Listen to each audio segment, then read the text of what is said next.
Olá pessoal, tudo bem? Bom, estou gravando esse vídeo especialmente para dois amigos muito queridos lá da igreja que eu congrego, Igreja Batista Paulistana. Um beijo, Thales e Carol. Bom, eu estou gravando esse vídeo porque eles me pediram para compartilhar sobre o dia e a ocasião que eu fui sequestrada, né?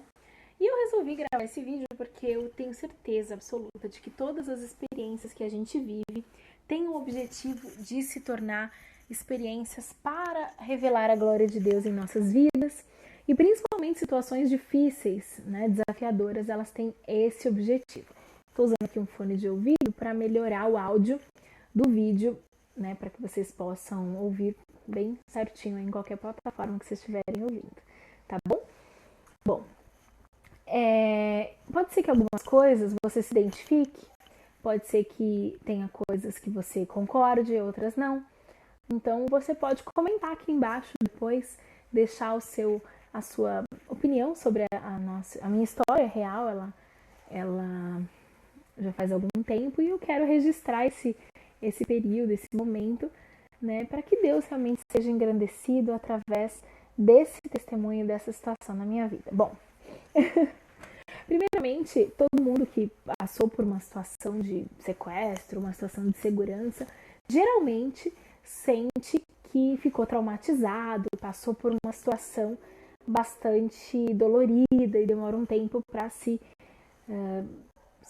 reajustar internamente a sua sensação de segurança e tudo mais. Eu quero deixar muito claro que vocês vão ouvir, eu vou explicar para vocês que não, esse não foi o caso. Eu realmente compreendo mesmo da parte de Deus que Ele me permitiu viver aquilo para que eu tivesse essa experiência que eu vou contar para vocês. Bom, na realidade eu tinha na época, né, 15 anos, na verdade eu tinha, num dia eu estava conversando com um amigo, nós estávamos ali na região do Ipiranga, na Rua do Manifesto, e ia ser o meu primeiro dia no trabalho novo que eu estava chegando, e eu tinha ido assinar um contrato num escritório de contabilidade que tinha lá, né? Eu não vou lembrar nomes, porque faz muitos anos, hoje eu tenho 34 anos, eu tinha 15, então faz 19 anos que isso aconteceu, né? Mas momentos que marcam a vida da gente, a gente não esquece, né? Então, o que aconteceu? A gente estava batendo um papo, conversando, logo em seguida que eu tinha assinado o contrato, a gente estava em frente ao escritório e ele estava compartilhando assim brevemente comigo da alegria que estava no coração dele, porque nós tínhamos feito um retiro na igreja, né, na época, numa paróquia que eu frequentava, então na época eu era católica, né? E esse meu amigo estava compartilhando comigo o quanto tinha sido especial. Estávamos falando sobre apego a bens materiais, né? O quanto Deus nos direcionava a entender que os dons, é tudo um dom, cada coisa que a gente recebe é um recurso para ser usado em prol do reino de Deus e não para que nós nos apossássemos daquilo e tivéssemos apego a questões materiais. E nós estávamos concordando naquilo e tal. De repente, batem 3 rapazes no carro. Pá, pá, pá, abre a porta, abre a porta, abre a porta. Aí a gente se assustou. Na ocasião, o rapaz falou, vai para trás, vai para trás. Aí nós fomos para trás. Um rapaz foi dirigir, um outro ficou sentado ali no banco na frente, né, no banco da direita do motorista, e um outro sentou ao nosso lado. Eu fiquei no meio, meu amigo do lado esquerdo e ele, esse outro do lado direito, né? E aí eles pegaram, né, e ficaram, esse da frente aqui no banco ao lado do motorista estava com uma arma, e aí o meu amigo falou, olha, peraí, só um minuto, eu tiro a mangueira, tipo uma mangueira que conectava, eu vou colocar o nome do que ele conectava, que eu nem lembro mais, o que conectava, eu sei que ele é uma mangueira que acionava o acesso da gasolina. Esse meu amigo, ele não tinha seguro no carro, então ele fazia isso, ele tirava essa mangueira e tudo bem, né? Beleza, nisso ele falou, deixa eu colocar lá a mangueira e tal, e aí a gente tava calmo, né, e os rapazes pediram a bolsa, tudo, me dá a bolsa, eu entreguei a bolsa pro rapaz, e aí, nisso meu amigo entrou, sentou, E aí eles começaram a andar com o carro, né? Nisso, eu falei assim, moço, você poderia me dar minha Bíblia? Aí o rapaz que estava dirigindo falou assim, respeita a Bíblia, dá a Bíblia pra moça. Aí o moço me entregou a Bíblia. Aí eu fiquei com a Bíblia assim, com ela na mão, assim, ó, né? Como se fosse aqui, assim, tipo, ela na mão, assim. Era uma Bíblia pequenininha que eu andava na bolsa. E aí o menino falou assim, moça, você é evangélica? Aí eu falei, sou evangélica, eu creio no evangelho, né? Mas eu falei, eu sou católica, né? Na ocasião eu era católica. E aí falei, mas creio em Jesus Cristo e tal. Eu comecei a falar pra ele, né? Aí o rapaz pegou e falou assim, abaixa a arma. E a moça é de boa. Aí ele já pediu pra abaixar a arma e porque a gente ia ficar conversando. Aí eles começaram a compartilhar com a gente sobre o motivo pelo qual eles estavam fazendo aquilo. Do nada. Eles começaram, olha, a gente não queria estar roubando, sabe? Nós estamos com uma dívida de drogas e tal, né? E ali, eu vou te contar, o meu sentimento era assim, era muita compaixão. Eu só conseguia sentir compaixão daquelas pessoas e queria entender por que eles estavam fazendo aquilo, né? E aí eles começaram a compartilhar que estavam com dívida de drogas, estavam sendo jurados de morte e que eles não iam fazer nada com a gente, mas eles precisavam de ajuda e tal. Aí nisso, eles estavam indo para um caixa eletrônico e nisso nós começamos a pregar o evangelho para eles. Começamos a dizer que somente Jesus, se eles entregassem a vida deles a Jesus, eles teriam a oportunidade de serem libertos. O Senhor certamente lhes daria uma estratégia para poder liberar tudo isso. E ali a gente estava num espírito de muita alegria, de muita paz, de muita serenidade, né? E os rapazes, eles ficaram um pouco assustados, assim, porque eles falaram, moça... Aí eu virava pro rapaz que estava do meu lado aqui direito, ele estava meio drogado. E eu dizia assim pra ele, meu irmão, eu te amo em Cristo. E ele falou, como você pode me amar se eu tô te fazendo mal? Eu falei assim, porque Cristo é assim. Ele ama a gente sem merecer, né? E naquele momento, eles ficaram impactados. E eles falaram, olha, rezem pela gente, sei lá, o que eles falaram, mas eles disseram assim, a gente precisa de ajuda, eu acho que é o nosso último assalto, a gente quer sair dessa vida, né? E aí a gente foi encorajando eles a entregar a vida a Jesus, né? Naquela situação. E nós passamos, assim, sem brincadeira, por umas 5 viaturas de polícia. Mas a gente estava tão tranquilo e eles alertaram inicialmente que nós não fizéssemos nenhum tipo de alarde, obviamente, né? Mas a gente também não sentia vontade disso. A gente sabia profundamente dentro de nós que Deus estava permitindo aquilo para que nós fôssemos instrumentos na vida daqueles rapazes e ao mesmo tempo nós aprendêssemos de Deus naquilo que Ele estava nos mostrando, né? Então, aí nós caminhamos, né? Nós passamos, eles pararam no caixa eletrônico e nisso a gente começou a conversar, assim, sobre... Na época eu trabalhava com karaokê, né? Então eu ficava vendendo produtos no shopping. Então eu cantava, ficava indo na porta da loja e ficava cantando as músicas do karaokê para demonstrar o karaokê. E eu fazia isso no shopping Aricanduva, no shopping Central Plaza, um monte de shoppings. E eu era menor de idade, né? E eu lembro que ele falava assim, moça, me dá a bolsa. E eu começava a rir. E falava, eu não sou moça, eu tenho só 15 anos, eu nem tenho conta em banco, né? Nisso, ele falou assim, tem relógio? Eu falei, toma meu relógio, né? Dei pra ele meu relógio, era aqueles 15 reais que vendia na barraquinha, assim, sabe? Então era aquele que eu tinha. O meu celular também, eles pegaram, tinha seguro. Eu falei, podem levar. Eu falei assim pra eles, né? E aí, eles quiseram toca-fitas do carro lá, né? Que na época era toca-fitas e tal. Aí eles deram umas voltas com a gente e depois eles acabaram...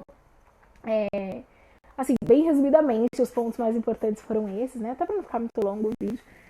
E aí, eles acabaram deixando a gente embaixo de uma favela que fica ali num viaduto na Vila Prudente, em frente a uma igreja evangélica, que eu não vou me lembrar qual era na época, né? E eles deixaram a gente, eles falaram bem assim, olha, foi o assalto mais incrível que a gente já fez, desculpa a gente, nos perdoe, né?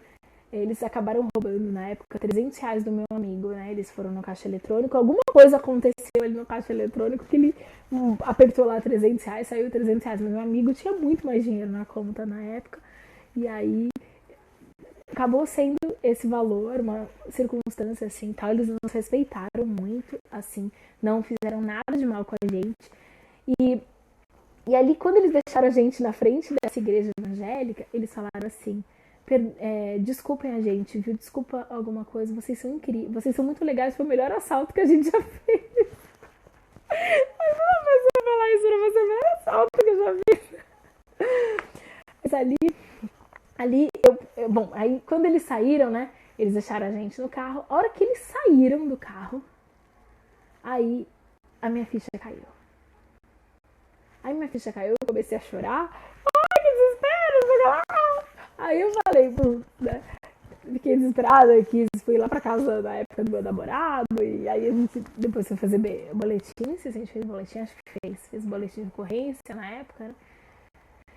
Mas assim, o mais interessante foi pensar duas coisas, né? Primeiro, que a gente entregou uma coisa que ninguém espera que se entregue, que é um pouco do que Jesus nos ensina, né? Entrega a outra face quando alguém te bater em uma.